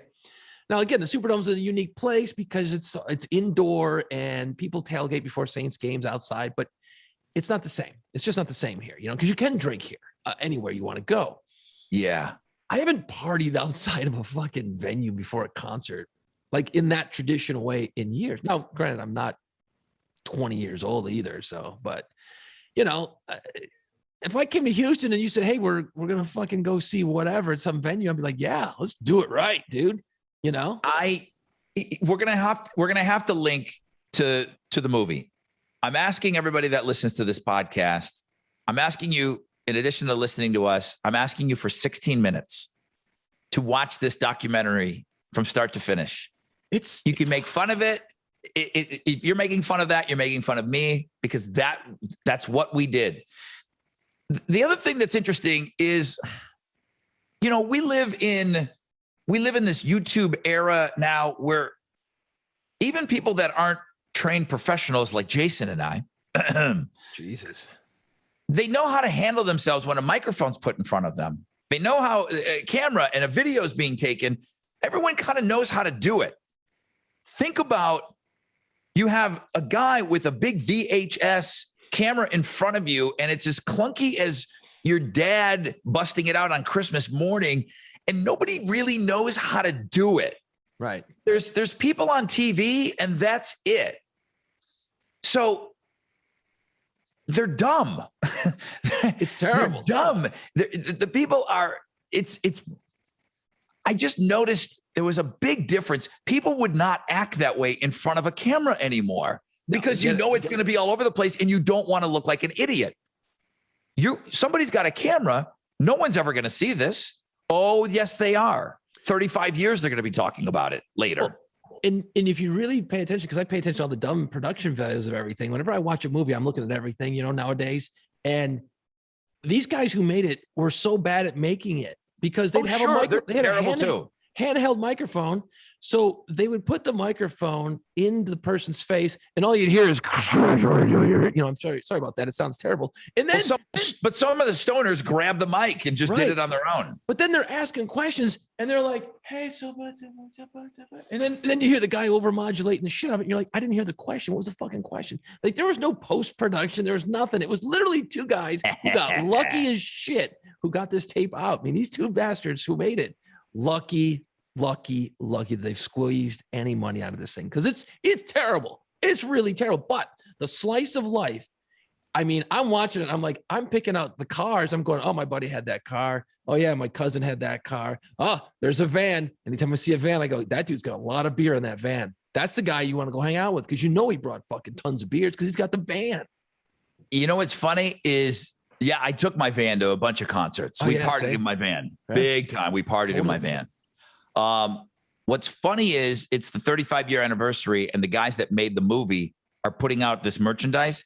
the merchandise looks like shit, but that's great. The merchandise, I don't want the merchandise to look great. And they probably don't own, well, I don't know after all these years, but they've had to they didn't blur out the faces. I don't know. Go look at it. We'll put up a link to all this shit. I really do want people to watch this thing and have a good laugh. And you can say, geez, Rod, how stupid were you guys back then? That's stupid. We were that stupid. Well, you know what? We were young. We didn't know anything. We were just trying to drink beers and then trade dirty magazines with each other. I mean, at that point, that's all we were doing with our lives, man. And you know what? You look at, if you went to a freaking concert or wherever, you know what? Nowadays, check this out. Nowadays, you don't need two morons with a big old camera and a microphone to walk around. People are doing it of themselves on TikTok and Instagram and Facebook. Of course. It's the same dumb shit. But everybody's a professional now. You see how lo-fi this is. Oh, it's terrible. And then how clunky and awkward are people with a camera on them. They don't know what to do. Everyone's used to it now. Yeah. Everyone's just fine in front of a camera. I mean, moms and grandparents, everybody's good at it. Nobody had a camera in their face. Nope. Every person that's on this heavy metal parking lot, nobody's ever talked into a microphone before, ever. And you got to notice, you got to look at things like that. In addition to making fun of what they're wearing and what they're saying, look at how they're saying it and how they're reacting. And they're just like, and some people are acting up like, oh, okay, it's a camera. Hey, let's, we should be doing this. Watch me Not dance. Thinking that anyone's ever going to see it. And again, we're talking about it 35 years later. It's amazing. It really is. It doesn't get an Academy Award or anything like that. Oh God, no. But it's something that I lived, and I'm glad it exists. I really am. And I'm so glad there's no video of me because I was those guys, man. I was just as dumb and stupid and drunk as those guys were, man. Those guys, I tell you what, it's cringeworthy. Like you watch it and I'm cringing through a lot of it, man. It's just like, oh God, that was me. I did the same thing. I had the same stupid shirt just with a different radio station on it. That's all it was, man. Yeah. We were all, what's great about it. I wrote down a little note. I wrote down a word, Rod. I wrote the word tribe down. You had the music. We were all into the same music, more or less, all the heavy stuff. The heavy metal guys, we all had our hometown rock radio stations. We all had the t-shirts. You know what? We all had the shitty cars. We got all the shitty jobs. We were all like blue collar kids, and just, there was this tribe, and you could go anywhere. If you took us out of Buffalo and shot us down to, Washington, DC to that show, we'd have fit in. Nobody would have given a shit. No problem. It's the tribe, man. We're sitting here talking about it, and we're talking about the banners you used to be able to bring to the concerts. And I guarantee you right now, there's dudes and people listening to this podcast are like, I fucking made a banner for Kiss, man, in 78. I totally did. Those guys are going to hit the comment section. Please hit the comment section, by the way, on our YouTube channel and on our social media pages at PlayPantsPod, by the way. But there's guys going, yeah, totally did that. Totally did that. The banner is immortalized forever on the back of Kiss Alive 1. I was going to say that. Yep. There's some stoner kids, and the picture that they chose for Kiss Alive 1, there's kids holding a Kiss banner. So that's probably, of course you can look all this stuff up and Google it. Please look at the back of the first live Kiss album, which, fun fact, in that picture somewhere, and I asked him, and I don't remember what his answer was. I don't know if you can see him. He's at the show, and he's either his brother is like his shoulder, and then he's on this other side of him. But Chad Smith, the drummer of the Red Hot Chili Peppers, is kind of almost in that picture on the back of Kiss Alive 1. I had heard that too. I could never remember if he was in the picture or just outside of it. Like his older brother took him to that concert. And maybe, again, I don't think Chad's on there, but it's a great picture of a banner. But think about this too, awesome. Rod. You got the banners, you got everybody in the place, right? All it smells of is shitty beer, hairspray, and cigarette smoke. You could smoke in the arenas and weed. There was a haze of smoke. How they pump out the fake smoke nowadays to do all the lighting and shit when you go to a concert today? That probably came from the fact that all these venues were always full of a haze from all the smoke from everybody smoking in the place. That's where that idea probably came from, because it was always smoky as shit in the fucking arenas, man. Now you don't smell any of it. Did you ever go to a show and somebody lit off fireworks on the floor? Dude, people used to smuggle in fireworks. That seems dangerous as hell. People used to smuggle in fireworks, and it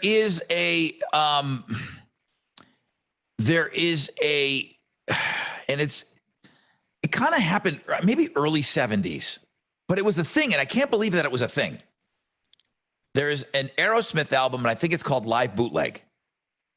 And in the mix, you hear Aerosmith playing, and somebody is throwing M80s in the air. You can hear fireworks going off on the floor. It wasn't part of their show. I remember at the tail end, some of the early shows I went to, I remember seeing some fireworks go off on the floor. Jesus, that's insane. Yeah, dude, people brought fireworks in. Why the fuck are you bringing fireworks into a rock concert? Because people are stupid and they're drunk. And somebody would always smuggle in hairspray, and they'd light a lighter, and then the hairspray would go up, and there'd be this, you'd be sitting watching the concert, and then all of a sudden somewhere on the floor, you'd see like a fucking blowtorch going off. You're like, what is that? And it's somebody with an aerosol can. Somebody would be able to smuggle that in too. And then back in the day, you didn't have the metal detector, so you just got patted down. I'll never forget. I forget what concert I went to, man. I was some show. You know how you're all kind of like in your seats and you're standing up the whole time. And, I was always like, when I get there, I'm like, please don't let me be sitting next to a bunch of assholes. Please don't let me be sitting next to a bunch of fucking guys that might murder me that night. I was always nervous going in. Like, who am I sitting near? I'd always think of this, and I have all this fucking pre-show anxiety, which would only make me drink more.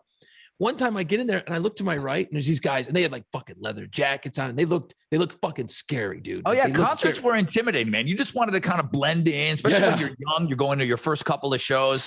There's dudes that are like, 6, 7 years older than you. They're scary.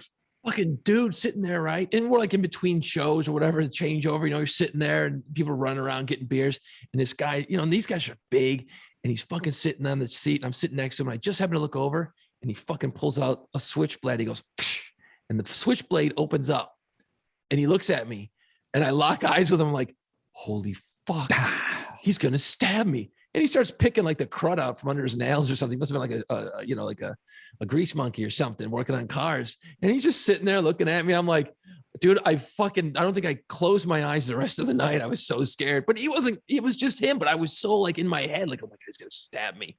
But yeah, I'd see guys, with the chain wallets. And I was like, what? I was so naive when I go to these concerts back. It was awesome seeing older kids. I'm like, man, I can't wait till I grow my hair like that. I'm going to have my hair long like that guy. Yeah, I'm going to get that. Oh my God, that guy's got his ears pierced. I'm getting my ears pierced. That's why I saw all that stuff. And then you go to a concert, I'm like, I'm totally growing my hair. Yeah. Well, that's where you got your fashion sense. Whoa, that dude's got a leather jacket. I need a fucking leather jacket, man. Yeah. Asked for Christmas. And where does that kid go to school? That's awesome. Yeah, he's badass, man. And then you're always asking older dudes to buy you beers.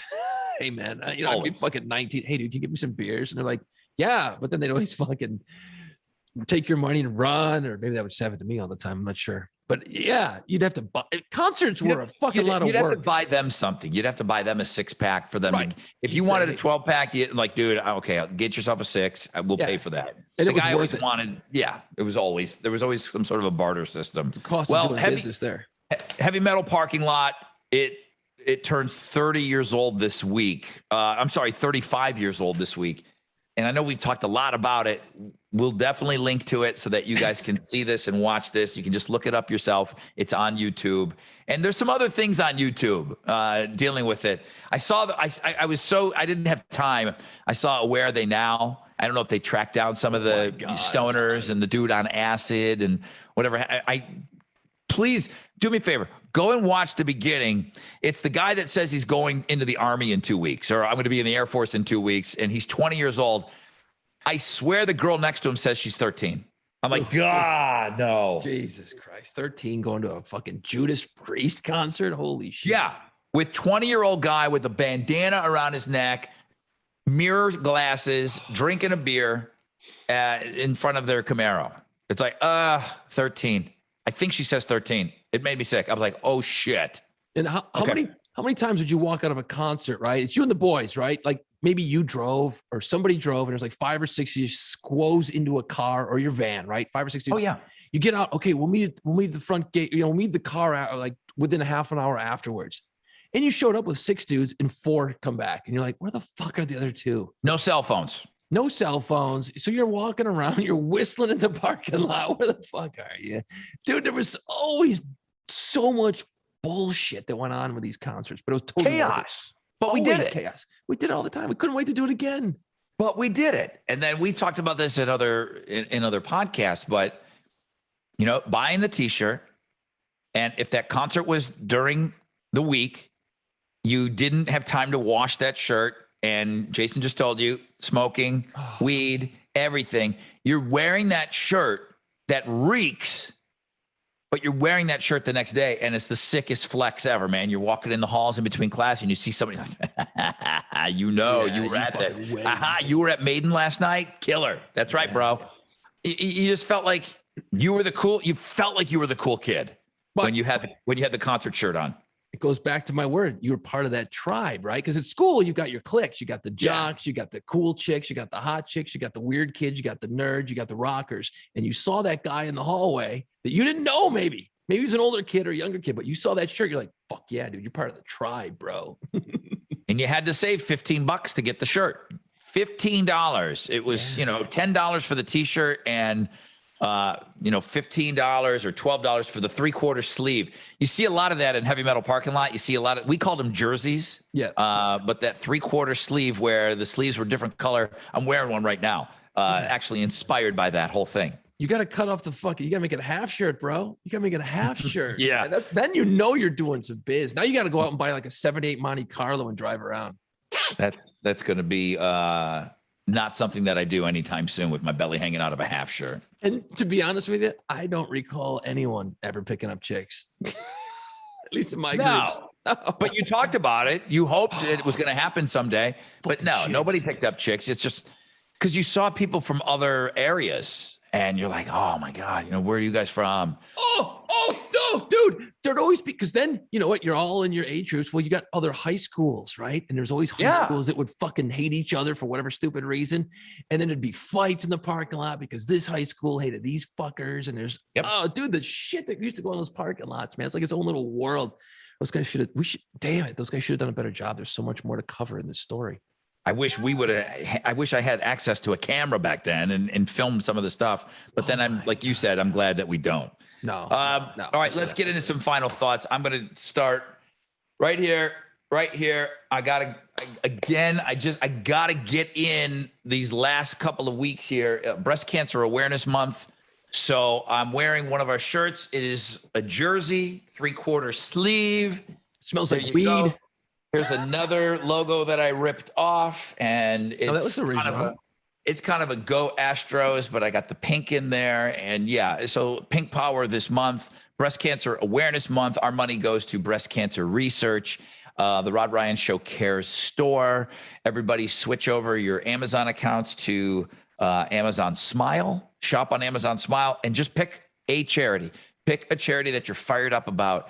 And And if you want to pick our charity, the Rod Ryan Show Cares Foundation is in the drop-down menu. You can search us, and you can donate with your purchases moving into the Christmas holiday, where you're going to be doing a ton of shopping on Amazon. Yeah. So we're getting there, man.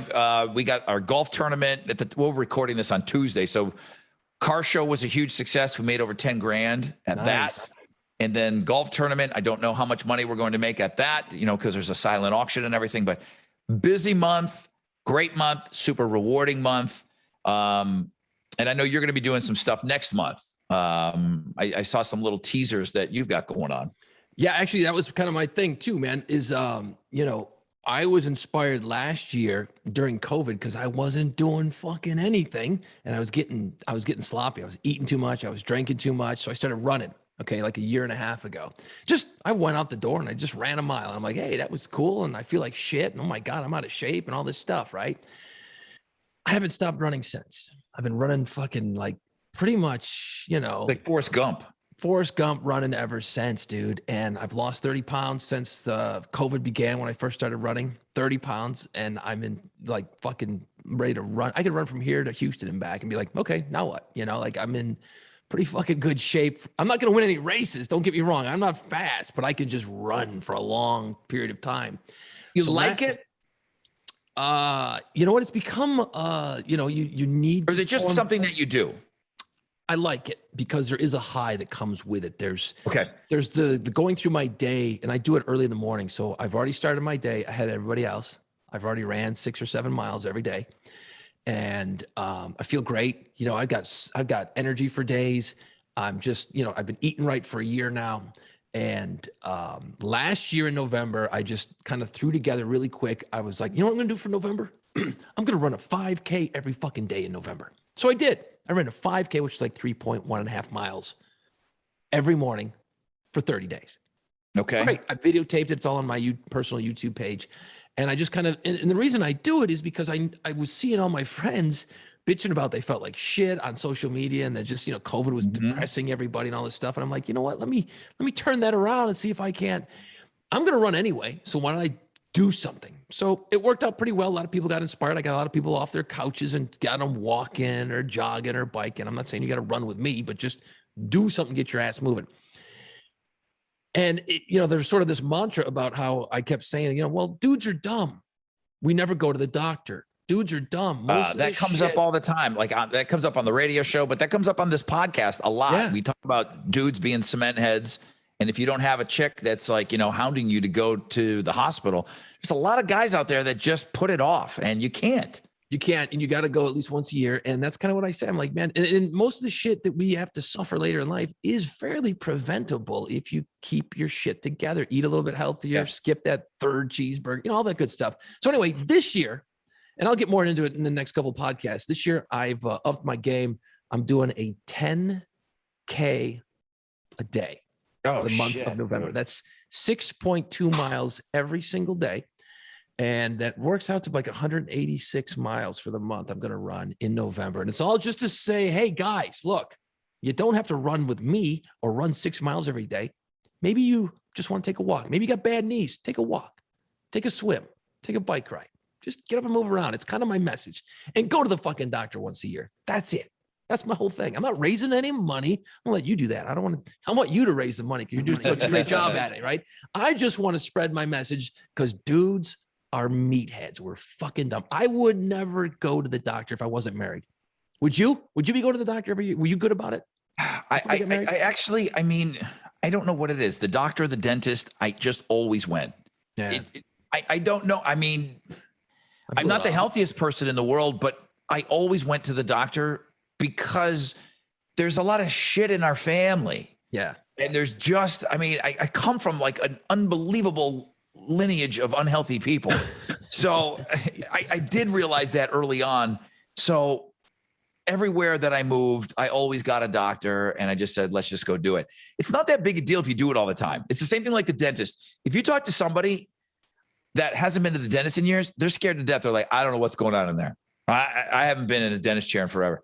If you just go all the time, it's not a big deal. It's easy. It's just not a big deal at all. Yeah. Yeah. So same thing with the doctor, man. Just go once a year, man. You know, just get it done. It's it.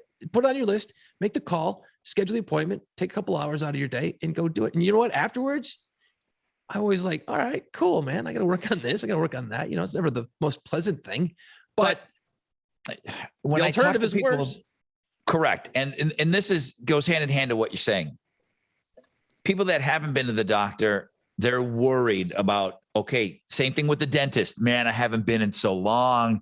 It's got to be a mess in there. I can kind of feel blah, blah, blah. Same thing with the doctor. They keep putting it off because they feel like, okay, I know he's going to tell me something. I know he's going to tell me something. It's not going to fucking fix itself though. So you've got to face the doctor. It's whatever you think you have, you either have it or you don't, but you better go and let somebody diagnose you and at least give yourself some mental freedom. And hopefully you don't have something, but putting it off. And because people have flat out told me that's why they don't go. They're worried about what he or she's going to say. It's worse just sitting around not knowing. It's terrible. Chances are you're fine. And if you're not fine, it's not going to fucking fix itself. You've got to go and do something and be proactive about it. So go get checked out. And that'll be my message all month of November, man. Every time I run a 10K every fucking day. Oh my God. God bless you. That's a long way to run, but I'm excited about it. I'm hoping my knees hold up, man. It's fucking, by that second, third week, it's going to get a little wild. So Do you wear knee braces or any of that shit? No, I make sure I've got good shoes, man. You know what? If you're going to run, take the time, go get fitted, do some running on a treadmill, have them looked at and get good shoes. And when they say, hey, shoes are only good for X number of miles, live by it. Cause I can feel it now. If my shoes start to get worn out, I'm like, oh, I start feeling it everywhere. But yeah, you just, if you're going to run and actually, what I've talked about running before on this podcast, and I've had guys comment, hey man, you should come run the Houston Marathon with me, man. I'm like, holy shit, a marathon. That seems far. But then I look at what I'm going to do in November. I'm like, oh yeah, I could probably do that. But they said the marathon comes near your house. We'd stop by and drink beers at your place. So I thought, well, that's really? A nice, someone chimed in and said that a few weeks ago. I'm like, well, that's a nice invitation by you. I don't remember a fucking marathon rolling through here. So I don't know how close you think close is, but if you're already running 26 point whatever, I'm sure you can run over here. I'll have to look at the date on that Houston Marathon. Maybe that would be. It sells out. Jesus Christ. Yeah, it sells out. There's so many people here, dude. Well, that's a lot of people in there. I was gonna say that maybe healthy people in Houston. Wow, that's amazing. Yeah, it sells out. People come from all over, but yeah, you got to get in early. Well, let me just see if I can. Bro. Yeah, I want to just survive November. Let me worry about that, and I'll worry about after that. Maybe November 30th will be the last day I run again. I don't know. We'll see what happens. All right, man. Thank you guys so much for checking this out again at Play Pants Pod, and we'll make sure that we post up that heavy metal parking lot for sure. As always, give us your top fives, your Jon Favreau movies. Scream at us that we did not mention. We mentioned it, but it wasn't on our list. If you're some Mandalorian head, you can tell us that that's the greatest thing he's ever done. I imagine we're going to hear a couple of those. I love that show. It's a good show. It really is well done. It's cool. I mean, I'm not a huge Star fucking Wars guy. I don't know what's going on half the time, but the show is cool. You can follow it without being a Star Wars nerd, Baby Yoda. It's pretty funny. Right. It's pretty funny. I'm all right with it. All right, guys. Thank you so much for checking this out, man. Appreciate you. Let's go. It's time. Put on. Find us wherever you listen to podcasts. See us on our YouTube channel and follow our social media pages at Play Pants Pod.